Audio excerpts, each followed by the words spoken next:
Wrestling is really easy to love when you're winning, but like when you're not, you still have to find that reason why you want to do it every day. I believe individual sports pose a lot more challenges mentally than team sports because you go out there and your performance is just on you. If I go out and I lose a wrestling match, I lost a wrestling match. Coach Ursuline didn't lose the match, my teammate didn't lose the match. I talk often with all my athletes, what's your why? Why are you here? What do you want out of the sport? And is that strong enough to make you want to work through what you now know it's going to take to have success?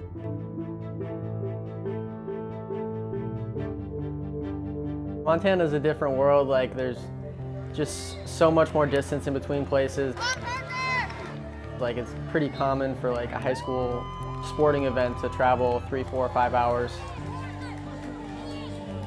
Parker was a 4-time individual state champion and then 4 team state championships as well. He was considered a blue chip recruit by many schools. I wanted to come to Purdue to wrestle in the Big Ten, wrestle the best guys in the country.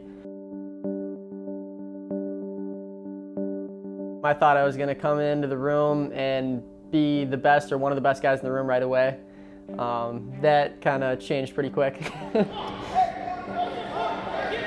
Parker's record his freshman year at 149 pounds was 9-20. Got a pretty good sink in there on the left side, and he's going to get the tilt. A first period pin. I had more losses my redshirt freshman year in college than all of high school combined.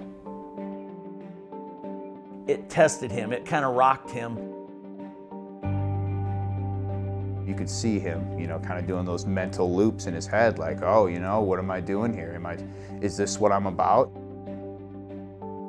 I started looking at wrestling as just wins and losses, and it was just like, did I win practice today or did I lose? And the same thing in competition, it was like, man, I can't win a match. Like, I can't beat anybody right now. I just looked at it as like so black and white. I'm not winning, I'm not helping the team.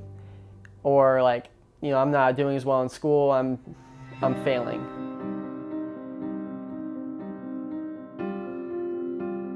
The 2019 Big Ten tournament, I went 0-2. Putting his shoulders to the mat right now. There's a pin. And I don't think I scored a takedown. Left the mat, ran to the back room. I sat down in the corner for a good hour, hour and a half, kind of trying to go over how I got to that point.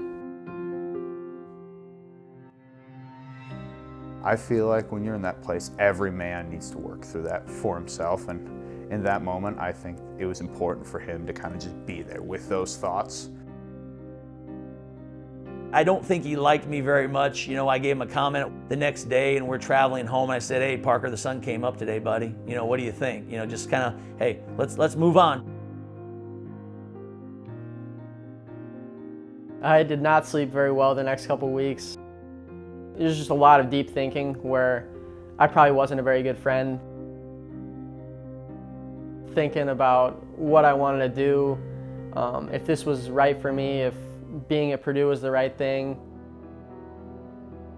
I think it just got to the point where it was like, am I more scared of continuing down this path and failing or of seeking help? And I was more scared of failing than I was of seeking help.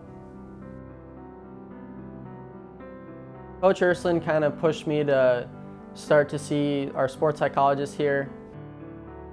I, as a person, kind of thought it was like overblown, this isn't going to help. After a while, some of the skills and self-talk that I was learning started to click. I really got a better understanding of separating myself and my self-worth from the sport of wrestling. Clearly, Parker had gone through some ups and downs, and I thought that perspective is one thing that would really help him in the moment of how he competed. The way I was approaching practice sometimes wasn't about growing and getting better, it was just about getting to the other side of practice. So I started to really look at practice for what it's worth, which is getting better at wrestling. Parker was 9-20 his redshirt freshman year, and then he turned that around. His redshirt sophomore year actually came and was 19-10. That was actually one of the best turnarounds in college wrestling that year. I'm not going to say mental health is something that you go and you fix, right? It's an ongoing process, and I think he's still really working at it. And Philly's trying for a quick shot here, and he's got two.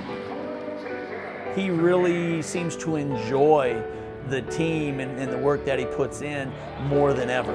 And that has made him a much better competitor, much better wrestler, much better person. When you talk about, the difficulty of the sport and that love-hate relationship that some athletes have with it, he's found peace, and that's a big deal for him.